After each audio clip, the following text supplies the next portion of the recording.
ही राधाष्टमी है। पुराण के प्रमाण के अनुसार, कल्प भेद के अनुसार, कल्प भेद हरिचरित सुहाए, नाना भांति मुनीसन गाए। और हमारे ब्रजमंडल का सर्वोपरि तीर्थ श्री राधा कुंड, राधा कुंड की प्राकट्य तिथि भी आज ही है।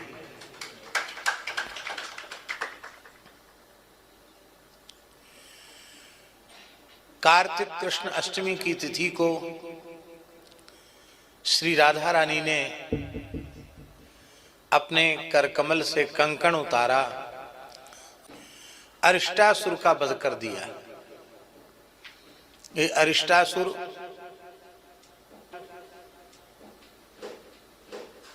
कौन है? आ जाओ।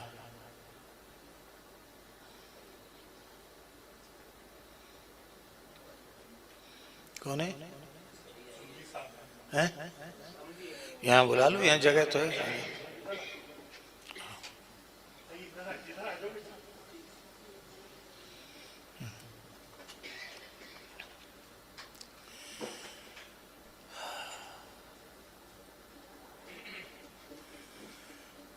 कंस का भेजा हुआ दैत्य अरिष्टासुर जो विशाल काय वृषभ के रूप में आया और बड़ा उपद्रव करने लग गया।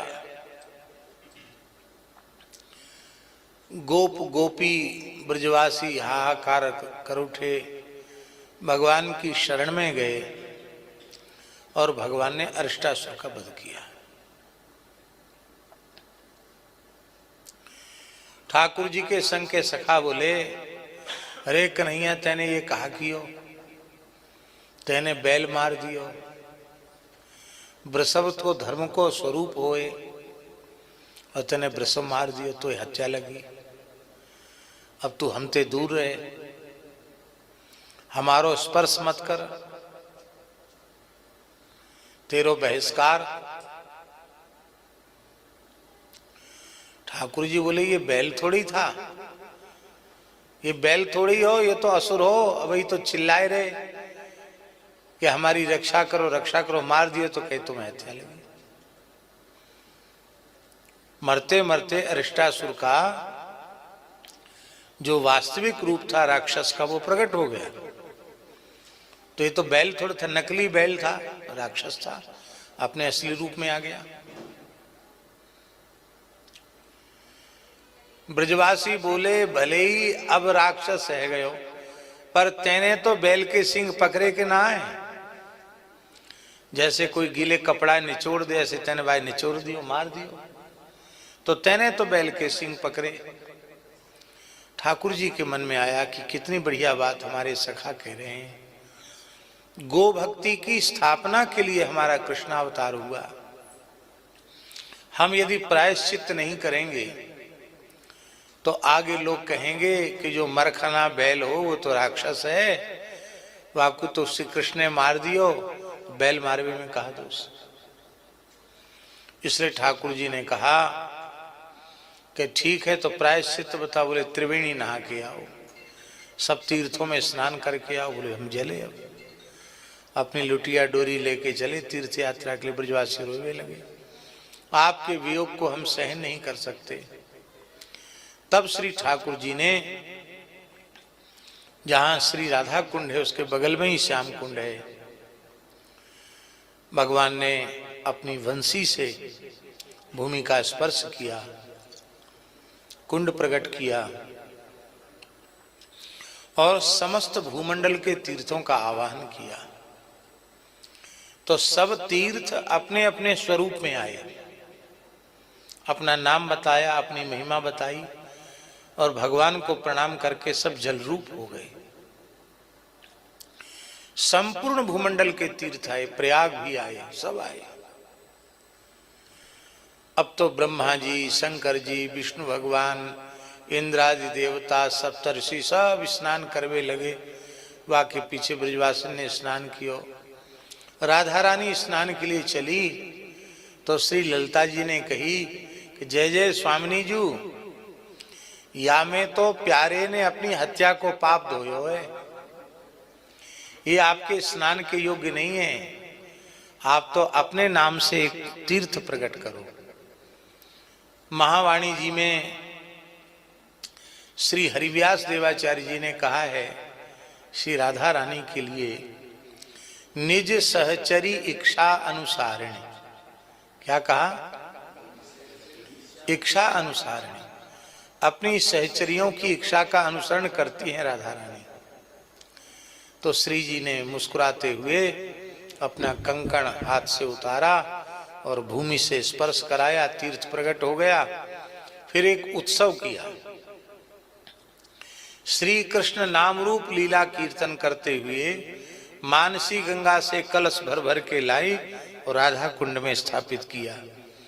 वो आज की ही तिथि, जलधारा तो प्रकट हुई ही, ऊपर से एक उत्सव किया कि मानसी गंगा के जल से उसे पूरित किया। और जब राधा रानी ने, तो आज प्रातः काल तो आज प्रातः काल की वेला में तो राधा कुंड का प्राकट्य है और ये उत्सव चला रात्रि को 12 बजे तक।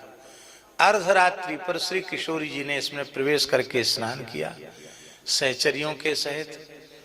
तब से राधा कुंड की महिमा इस ब्रह्मांड में सर्वोपरि हो गई। इस संपूर्ण धरती पर सबसे पवित्र क्षेत्र है ब्रजमंडल, क्योंकि ये धरती नहीं है, ये शेष जी के मस्तक पर नहीं है। जब वाराह भगवान हिरण्याक्ष का वध करके रसातल से पृथ्वी को लेके आए और पृथ्वी को जल पर स्थापित करने लगे, तब पृथ्वी देवी ने वाराह भगवान से पूछा कि प्रभु, मैं तो आपके दाढ़ों पर विराजमान हूं, पर ये भूखंड कैसे अलग से प्रकाशित हो रहा है? ये क्या है? ये भूमि कहां से आई? श्री ठाकुर जी ने कहा, वाराह भगवान ने कहा, हे वसुंधरे, ये सच्चिदानंदमयी ब्रजभूमि है, इसका महाप्रलय में भी नाश नहीं होता है। ये हमारी नित्य विहार स्थली है, नित्य लीला स्थली है, नित्य रास स्थली है। तब पर वृंदावन का महात्म्य पृथ्वी ने पूछा और वाराह भगवान ने वृंदावन का महात्म्य उनको समझाया, सिखाया, बताया। इसका प्रसंग वाराह पुराण में वर्णित है। वृंदावन में जहां बैठकर वाराह भगवान ने पृथ्वी देवी को वृंदावन का, ब्रजभूमि का महात्म्य सुनाया, वो स्थान वृंदावन में 12 घाट है। परिक्रमा करते तो 12 घाट आता है कि नहीं? वही स्थल है जहां वाराह भगवान ने विराजमान होकर भूदेवी को वृंदावन का महात्म्य सुनाया।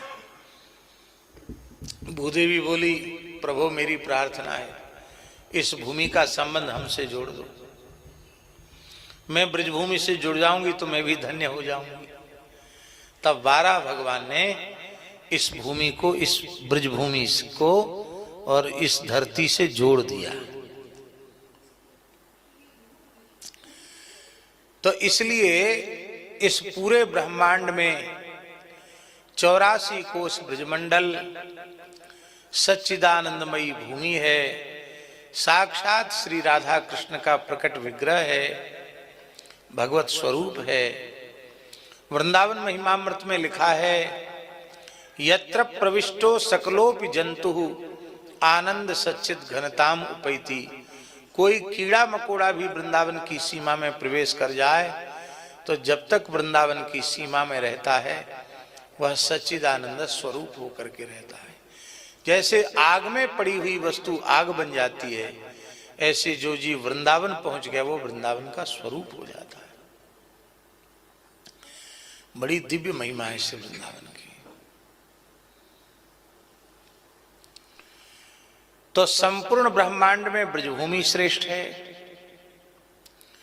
ब्रजभूमि में भी वृंदावन श्रेष्ठ है। और ये जो गिरिराज जी है ना, इन गिरिराज जी की स्थिति वृंदावन के मध्य में मानी गई पुराणों के अनुसार। पंच योजन विस्तीर्णम वनम में देह रूपकम, ये देह रूपी श्री वृंदावन भगवान कहते हैं 5 योजन विस्तार वाला है। मध्य गोवर्धन स्थितम, मध्य में गिरिराज गोवर्धन है। जैसे कमल पुष्प के मध्य में कर्णिका होती है, ऐसे ही वृंदावन के मध्य में श्री गिरिराज जी। इसलिए वृंदावन में बरसाना, नंदगांव ये सब वृंदावन में आ जाता है। कामवन वृंदावन में आ जाता है। ये डीग, जड़खोर ये सब वृंदावन में आ जाता है। गिरिराज जी तो वृंदावन का मध्य है। तो भगत जी कितने स्वरूप हुए वृंदावन के? इस पुराण के अनुसार कितने स्वरूप हुए? पद्म पुराण में लिखा है वृंदावन की सीमा क्या है? तो पद्म पुराण में लिखा है कि जहां वृंदा देवी ने तप किया वो वृंदावन है। तो कहां वृंदा देवी ने तप किया? वृंदा देवी ने तप किया कामवन